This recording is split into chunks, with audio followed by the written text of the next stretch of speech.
Rafael Nadal de retour en finale sur le rocher, le numéro 1 mondial a disposé en 2-7, 6-4, 6-1, et 1h30 de jeu de Grigor Dimitrov en demi-finale du Master 1000 de Monte-Carlo.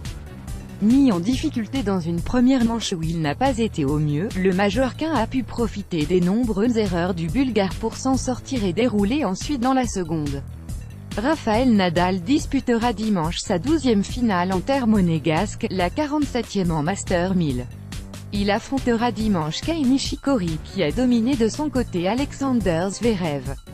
Le duel entre Rafael Nadal et Grigor Dimitrov est parti sur une belle promesse avant de rapidement chuter en intensité. Le Bulgare a décidé dès le début du match d'agresser l'Espagnol et de prendre le contrôle des échanges. Une tactique risquée qui lui a fait perdre sa mise en jeu face à un Nadal très réaliste.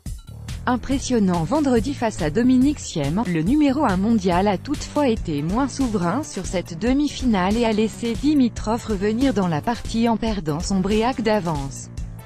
12e finale à Monte-Carlo plus tendue que d'habitude, Rafael Nadal a fait beaucoup d'erreurs, 21 fautes directes, notamment côté coup droit.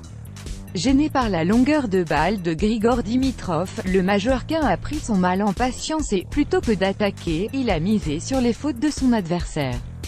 Ces dernières sont venues à 5-4 dans un jeu complètement manqué par le Bulgare avec notamment 2 doubles fautes. Le premier set en poche, Rafael Nadal a ensuite enfoncé le clou en s'envolant d'entrée dans la seconde manche, un double break blanc sous le bras. Il a remporté 8 des 9 derniers jeux pour conclure la partie. Avec cette victoire, Rafael Nadal a remporté ses 33e et 34e sets de suite sur ocre, la meilleure série de sa carrière. Le numéro 1 mondial disputera donc dimanche sa 12e finale à Monte-Carlo. Il n'en a perdu qu'une seule, face à Novak Djokovic en 2013. C'est également sa 47e qualification pour une finale en Master 1000. S'il veut conserver la tête du classement ATP, l'Espagnol doit absolument remporter son 11e trophée en principauté. Pour cela, il faudra battre Kei Nishikori, rien d'insurmontable pour l'ogre de l'Ocre.